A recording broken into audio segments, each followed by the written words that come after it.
آج کے حالات کے اعتبار سے ایک چیز بہت عام ہو گئی ہے اور وہ ہے موت۔ موت کا فلسفہ سب کو پتہ ہے۔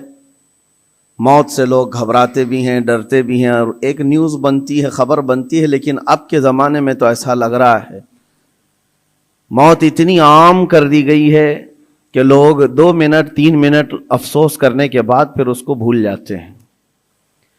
جنگوں میں جو موتیں ہو رہی ہیں ان موتوں کا تو شمار ہی کیا ہے۔ آج ایک آنکڑا جو بتا دیا جاتا ہے، ایک عدد جو ہم کو بتا دی جاتی ہے، وہ اپنی جگہ پر، لیکن حقیقت کیا ہے، میدان میں کیا چل رہا ہے، یہ اللہ بہتر جانے، اور ان علاقے کے لوگ جن کے ساتھ یہ مصیبتیں آئی ہیں وہ بہتر جانے۔ عزیزان گرامی وقار، پوری دنیا میں ظاہر سی بات ہے آج بھی سینسیٹیو لوگ موجود ہیں، حساس لوگ موجود ہیں، جو موت کو کیا زخم کو بھی برا سمجھتے ہیں۔ ظلم کے طریقے سے مارا ہوا زخم، اس کی ہر آدمی نندا کرتا ہے، مخالفت کرتا ہے۔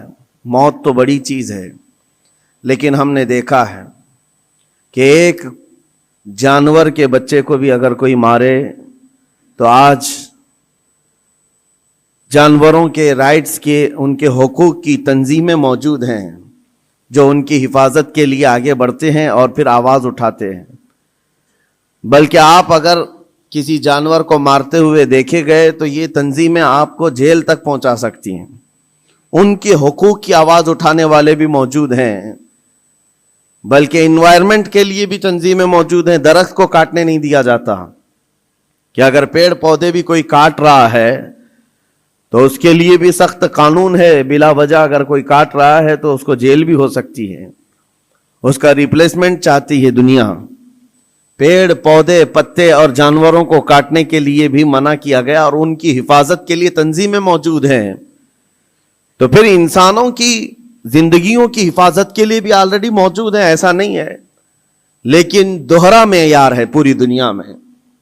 عام انسان جس کا تعلق اسلام سے نہیں ہے وہ مرے تو پوری دنیا چیخ اٹھتی ہے، اس کے موت کے لیے آواز اٹھاتی ہے، اس کے انصاف کی بات کرتی ہے۔ لیکن اسی دنیا کا دوہرا معیار یہ ہے کہ مسلمان بچے قتل ہو جائیں، مارے جائیں تو پھر اس کے لیے وہ ایسا پیش کرتے ہیں جیسے ان کو سانپ سونگھ گیا ہو، کوئی رحم غم کا جذبہ ہی نہیں رہ گیا۔ کسی کے دل کے اندر سے یہ حوق اٹھتی ہوئی نہیں دکھائی دیتی کہ کم از کم اسلام دشمنی اور سب چیزوں کو بالائے طاق رکھ کر کے انسانیت کے نام پر کوئی بات کرتا کہ 6 ماہ کے بچوں کا کیا قصور ہوتا ہے، 1 سال کے بچے دودھ پیتے بچوں کا کیا قصور ہوتا ہے۔ ان لوگوں کو جس طرح سے تہ تیغ کر دیا گیا، مار کر ختم کر دیا گیا۔ عزیزان گرامی وقار، یہ پوری دنیا میں آج جو چل رہا ہے اس پر میں کچھ باتیں عرض کرنا چاہتا ہوں۔ موت کسی بھی زمانے میں عام نہیں ہے، بلکہ ایک بڑا حادثہ سمجھا جاتا ہے اور اس کی نندا کی جاتی ہے، اس کی مخالفت کی جاتی ہے جو زبردستی کسی کا قتل کیا جائے۔ یہ اور بات ہے کہ دنیا طاقت کی پجاری ہے، دولت کی پجاری ہے۔ جس کے پاس زیادہ طاقت ہے، جس کے پاس زیادہ دولت ہے، لوگ اس کی حمایت میں کھڑے ہوتے ہیں۔ مظلوموں کے حق میں کھڑے ہونے والی جماعتیں بہت کم ہوتی ہیں۔ لیکن ان تمام معاملات سے ہٹ کر میں آپ سے گفتگو یہ کرنا چاہتا ہوں، جتنی بھی اسلام پر موتیں ہو رہی ہیں، ظلماً قتل کیے جا رہے ہیں، ایک بات یاد رکھو، اسلامی ایک جذبہ موجود ہے ہمارے ہاں، وہ شہادت کی موت پا رہے ہیں۔ شہادت ایک درجہ ہے، اور جب یہ چیز آپ کے تصور میں آ جائے تو میرے عزیزو ہم بھی یہ محسوس کریں گے کہ اللہ کریم ہم سب کو شہادت کی موت نصیب فرمائے، کیونکہ شہادت ایک مقام کا نام ہے، ایک مرتبے کا نام ہے۔ جو شہید ہوتا ہے اسلام میں اس کا بڑا رتبہ ہے۔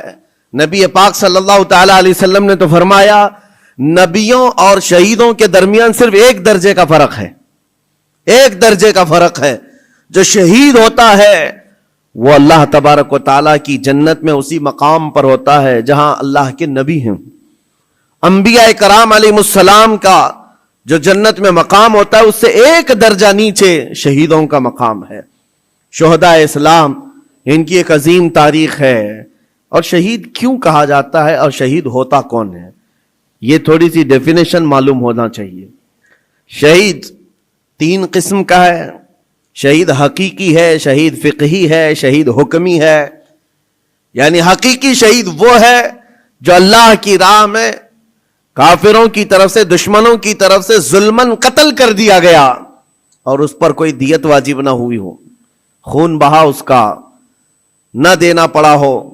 اس طرح کے جو شہید ہے اللہ کی راہ میں مارا گیا وہ حقیقی شہید ہے, جس کی فضیلت میں قرآن میں اللہ نے فرمایا وَلَا تَقُولُوا لِمَنْ يُقْتَلُ فِي سَبِيلِ اللَّهِ أَمْوَاتٌ بَلْ أَحْيَاءٌ وَلَكِنْ لَا تَشْعُرُونَ. جو اللہ کی راہ میں مارے جائیں انہیں مردہ مت کہو, وہ زندہ ہیں, تمہیں اس کا شعور نہیں. اللہ قرآن میں فرماتا ہے وَلَا تَحْسَبَنَّ الَّذِينَ قُتِلُوا فِي سَبِيلِ اللَّهِ أَمْوَاتًا بَلْ أَحْيَاءٌ عِنْدَ رَبِّهِمْ يُرْزَقُونَ. جو اللہ کی راہ میں قتل کیے گئے ان کو مردہ گمان بھی مت کرو, وہ اللہ کی بارگاہ میں زندہ ہے اور انہیں رزق بھی دیا جاتا ہے. یہ شہیدوں کے متعلق قرآن کی صاف 2 آیتیں موجود ہیں. یہ شہید حقیقی کے بارے میں. ویسے شہید حکمی بھی ہے, 7 قسم کے الگ الگ ہیں. جیسے نبی کریم صلی اللہ تعالی علیہ وسلم نے فرمایا دیوار کے نیچے دب کر کے کوئی مر گیا, آگ میں جل کر کے کوئی مر گیا, پانی میں ڈوب کر کوئی مر گیا. خودکشی کی بات نہیں, حادثے سے خود جلا کر کے مرا ہے, خود پانی میں کود کے مرا ہے, اس کے لیے نہیں. حادثے سے آگ میں جل کر مر گیا, یا پھر پانی میں غرق ہو گیا, یا پھر کسی بڑے حادثے میں, یا نیمونیا کی بیماری جس کو ذات الجنب کہا جاتا ہے, اس میں اگر کسی کا انتقال ہو گیا, یا پیٹ کے درد میں کوئی انتقال کر گیا, یا وہ عورت جو بچہ ہونے کے وقت انتقال کر گئی, ان سب کو شہید کا درجہ دیا جا رہا ہے. یہ شہید حکمی ہے. یعنی حقیقی شہید کا مقام ایک الگ ہے, لیکن ان کو حکمن شہید کہا جاتا ہے اسلامی اعتبار سے. لیکن جو حقیقی شہید ہے اس کے لیے میں اس لیے آج اس موضوع کو چھیڑ رہا ہوں کہ دیکھ دیکھ کر کے ہم تھک چکے. چھوٹے سے بچوں کے زخم ہماری نیند خراب کر دیتے ہیں, ان کی چیخیں ہمارے چین کو اڑا دیتی ہیں. کیا آپ کے سامنے روز مرہ ماؤں کے بچوں کو ہاتھ میں اٹھائے ہوئی تصویریں نہیں آتی؟ اخباروں کی زینت نہیں بنتی آج؟ وہ ان چھوٹے بچوں کو کبھی ملبے میں اپنے عزیزوں کو ڈھونڈتے ہوئے ہم دیکھتے ہیں, دل باہر نکل آتا ہے, کلیجہ منہ کو آتا ہے. جس کا گھر تباہ کر دیا گیا, توڑ پھوڑ کر دیا گیا ہے, وہ ننھی ننھی انگلیوں سے ملبہ ہٹا کر کے اپنے عزیزوں کی لاشیں ڈھونڈ رہے ہیں. میرے عزیزوں, یہ بڑے دل جگرے کی بات ہوتی ہے. 8 سال کی عمر میں, 6 سال کی عمر میں جن کے ماں باپ بھائی بہن سب چھین لیے گئے ہوں, اور اگر اس بچے کو زندہ رہنا ہے, ابھی زندہ رہنا ہے, تو اس کی آگے کی زندگی کا کیا ہے؟ اس کے پاس کوئی اسباب نہیں, لیکن پھر بھی وہ بچہ الحمدللہ کہتے ہوئے آگے بڑھتا ہے.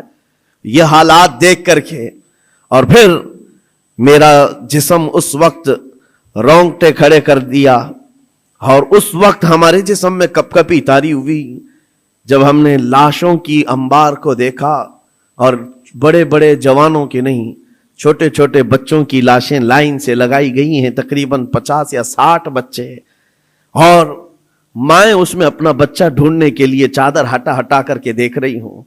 ایسے لگتا ہے جیسے ہم اسکول بھیجتے ہیں اپنے بچوں کو, اور بھیڑ میں اپنے بچوں کو تلاش کر رہے ہوتے ہیں, اور وہ میتوں میں اپنے بچوں کو ڈھونڈ رہی ہیں, ہاتھ میں دستی یا رومال لیے ہوئے. جب اپنا بچہ مل جائے, ماں اس کے بچے کا خون صاف کرتی ہے چہرے سے. وہ درد و کرب کیا ہوتا ہے ایک ماں سمجھ سکتی ہے, ایک باپ سمجھ سکتا ہے, جس کے گھر اولاد ہے وہ سمجھ سکتے ہیں.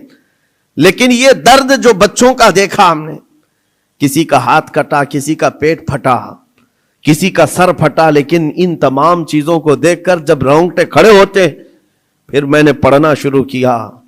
اس بات پر آ کر کے پھر دل مطمئن ہوا. میرے نبی پاک صلی اللہ علیہ وسلم نے فرمایا, جو اللہ کی راہ میں شہید ہوتا ہے, تم کیا سمجھتے ہو اس کو درد بہت زیادہ دیا جاتا ہے؟ اس کو جب قتل کرتے ہیں ظالم اور کافر, اس کو جس طرح سے مارا جاتا ہے, ٹکڑوں میں بدل دیا جاتا ہے, تمہیں کیا لگتا ہے بہت تکلیفیں ہوتی ہیں؟ میرے آقا صلی اللہ علیہ وسلم فرماتے ہیں شہید کو اتنی تکلیف بھی نہیں ہوتی جتنا تمہیں چونٹی کاٹنے سے ہوتی ہے. اس کو اتنا درد بھی نہیں دیا جاتا. وہ اللہ رب العزت کی بارگاہ میں مامون ہے, اسے دنیا کے درد سے آزاد کر دیا جاتا ہے. چونٹی کاٹنے پر جو تکلیف ہوتی ہے زندوں کو, میرے آقا فرماتے ہیں اتنی تکلیف بھی شہید کو نہیں دی جاتی اس کے مرنے کے وقت, اس کی موت کے وقت, کیونکہ وہ اللہ کریم کے وعدے پر اتر آیا ہے. میں نے قرآن کی آیت جو پڑھی سب سے پہلے, رب تعالیٰ فرماتا ہے ان اللہ اشترى من المؤمنین انفسهم واموالهم بان لهم الجنہ. اللہ تعالیٰ نے بندوں کے ساتھ ایک سودا فرمایا, ایک سودا کیا. کیا ہے؟ رب فرماتا ہے اللہ نے مومنوں سے ان کی جان اور ان کے مال کے بدلے انہیں جنت بیچ دیا. یعنی خریدار ہیں یہ شہید, اللہ رب العزت کی جنت کے خریدار ہیں, لیکن بدلے میں قیمت انہوں نے کیا دی ہے؟ اپنی جان دی ہے. اللہ کریم کی بارگاہ میں اپنی جان پیش کر کے اس وعدے کو حاصل کیا ہے. یقیناً میرے عزیزو, رب تبارک و تعالیٰ کے وعدے کو حاصل کرنے والی یہ جماعت شہیدوں کی, یہ عام لوگوں میں نہیں ہوتی, عام انسانوں میں نہیں ہے. یہ مقام کا اس کی عظمت جسے پتہ چل جائے اس کے دل سے خوف خطر ختم ہو جائے.